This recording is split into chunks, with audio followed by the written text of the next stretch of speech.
The effective mass approximation, part 2. So there's really two key things that we need to bring over from the previous part of this derivation. And the first one is our dispersion relation for our tight binding band structure. And so that's E as a function of K, given our model parameters J and A, and it's equal to the unperturbed state that we're building the tight binding around. And so if this were just a simple solid such as silicon, this would be the energy of the P state that we were interested in. And then it has a simple cosine of Ka form modulated by 2 times the transfer integral that we get from somewhere else. The other bit of information is our dispersion relation for the free electron, written as a function of crystallographic momentum, which was h bar squared k squared over 2 times the mass of the electron. And we'll just show physically again where this came from, just to show that there's no sort of there's nothing hidden. It always looks a little bit scary when you see h bars turning up in your equations, but in this case, this is just using this substitution of momentum being equal to h bar times the crystallographic momentum.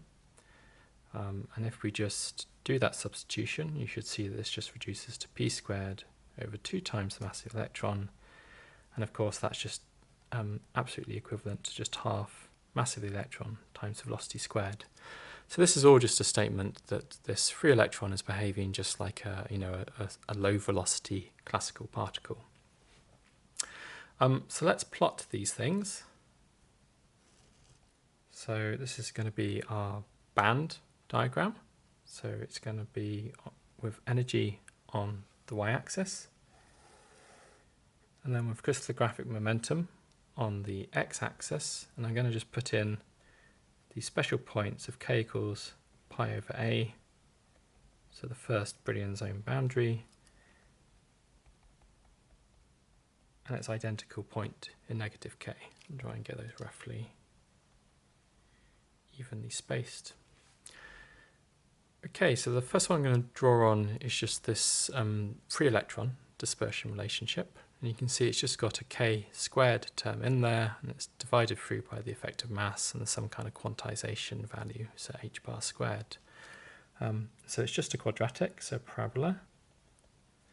And try and draw this vaguely on. And of course, because it's a free electron, it doesn't care about the Brillouin zone boundary. It doesn't see it. It's just a parabola that sort of keeps on increasing in all directions. Okay, whereas the dispersion relation that we calculated for the tight binding theory in the last section, let's assume that it's sort of centered at the same place. So let's put this as the 0 point of the tight binding bands. And then you can see that you've got a cosine, so negative cosine, because of the way we constructed this, which goes has a period of Ka, and so it's going to be reaching its maximum just as you get to the Brillouin zone boundary. And what you find is that essentially this follows more or less a quadratic relationship until it gets close, and then it rolls over and starts coming back down. And the same on the other side.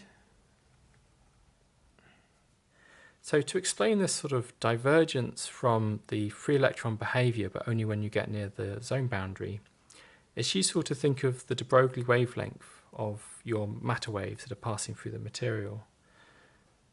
So the de Broglie relationship, which you might remember from your undergraduate if you did physics, it's just simply that the wavelength is equal to Planck's constant, so not the reduced one, over p. And I always forget which way around to put in the 2 pi until I remember that h bar is actually called the reduced Planck's constant because you reduce it by a factor of 2 pi. So that means that just h is 2 pi h bar. So we do that substitution over p, and we'll reuse this identity for the crystallographic momentum. So just 2 pi h bar over h bar k. H bars cancel.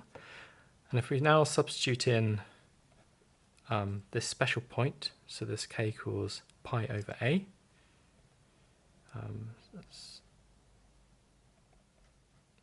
It's just 2 pi over pi over a, which equals to 2a. And so really this contains sort of all of the physics that you need to know about why this unusual artifact appears at the Brillouin zone boundary. So if we sketch out this function, so we have some kind of matter wave. In this case I've happened to have drawn it as a cosine, as a sine. So that's just your wave function. And that's equal to 2a, which means that this a point here, so the periodicity of the lattice, is happening such that if you were to sum up all of these different matter waves, you'd be getting destructive interference at this point. So another way to look at this band diagram is that there's some kind of destructive interference that occurs at the zone boundary, and it has the effect of essentially repelling the dispersion relationship that would otherwise follow the free electron form. And so this way of developing sort of a theory of electronic structure is known as the nearly free electron theory. And we're not going to go into any of the derivations of it, but what you find is effectively you have a band gap imposed at the zone boundary when the solution is sort of forced through this discontinuity, and both of the individual branches of the solution end up sort of displaced by what then becomes a band gap for the material. Okay, so back to our central problem of trying to find the effective mass for this theory. And so what we want to do to get the effective mass is effectively, it's just the relationship at small k near this point, which is the gamma point, or wherever the minimum of the band structure happens to be, in fact. So the m star, so your effective mass, is going to be proportional to the second derivative of this inverted, and some kind of quantities to make all of the units work out. However, because our functional form for our dispersion relationship is so simple, we can actually just directly get there by using a small angle expansion for cosine. And so this one is just that the cosine of theta is equal to 1 minus theta squared over 2 if theta is very much less than 1. And so just making this substitution into E, see that we have E as a function of k given j and a, if k is, well, I guess in this case, much less than pi over a, equals just this original constant from the whatever orbitals we're building our type binding model out of, minus a factor of 2j, which, okay, again, becomes another constant, and plus 2j times k squared a squared. So we know that we can ignore both of these terms because they're just constants. They don't have any relationship with k, and it's quite arbitrary where we're constructing this around. We just care what the relationship is from the 0 point.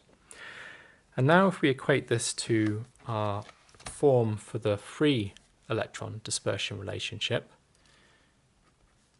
so h bar squared k squared over 2, now no longer the mass of the electron, but just some kind of mass-like object, which we'll call m star, which we'll see shortly will be the effective mass. So now we just need to rearrange this for m star. And so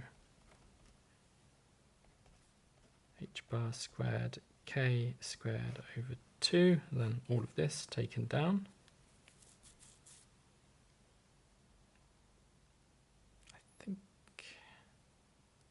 I made it. I know what I've done. I've forgotten this should have been over 2, and that cancelled. And then, okay, we just have this to take down now. Okay, so these k squared terms cancel, and we're just left with this. So h bar squared over 2 times j times the lattice constant squared. And that's actually our final answer. And I guess to make it explicit, let's call this the type binding m star. And so I think this is actually quite a nice result because, ooh, sorry, I've disappeared off the edge of the screen. You can see that the sort of effective mass comes from, quite a simple system. There's no sort of complicated quantum mechanics going on here, like all of the steps are actually really quite clear. And this effective mass, well, let's actually show that it has the correct units. Well, let's hope it does have the correct units. So it should be, as an effective mass, it should have the units of kilos. And so h bar is kilograms meters squared over seconds. And then we have joules, which can also be written in SI units as kilograms meters squared seconds to the minus 2. And then we have meters. So this is going to get a little bit messy, but let's just follow it through and see if it works out. So kilograms squared, meters to the 4, s to the minus 2. So that's all of the h bar squared bits still intact. And then this is kilograms, meters squared, s to the minus 2, and that's meters. So these cancel, one of those cancels. Then I've got 3 meters on the bottom and only 4 on the top, which is because I haven't squared it here. Okay, meters squared. And now these cancel nicely. So that's just got the units of kilos. So this effective mass has the correct units or equivalent units to the kilogram. And yet the mass of the electron hasn't appeared in this identity. And this is a really important conceptual point, and often people seem to be a little bit confused about this because it's sort of an effective mass, and I think it doesn't help that often when you see literature results, they're quoted in terms of a fraction of the mass of the electron, of the effective mass in your band structure. You kind of start to imagine that effectively what's going on is, you have an electron in your system, there's some kind of sort of quantum mechanical weirdness, and it's almost like sort of, effectively changing the mass of the electron, like some kind of, inertial dampener or something.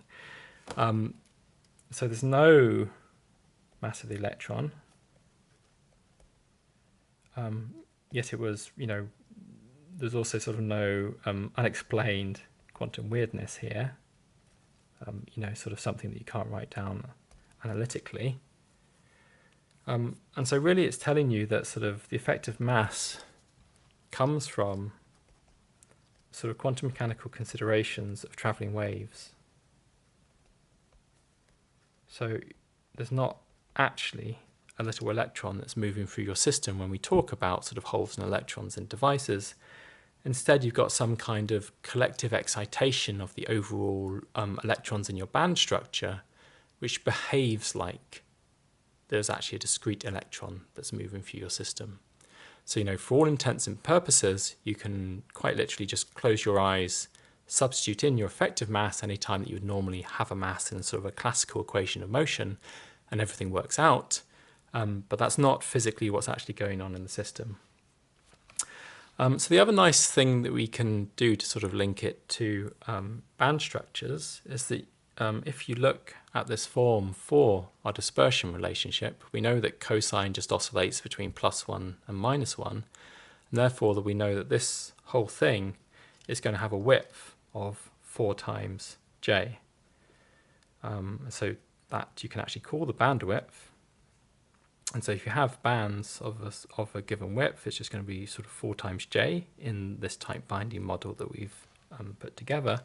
And that means we can also rewrite the effective mass in terms of this bandwidth, sort of implicitly using our type binding model.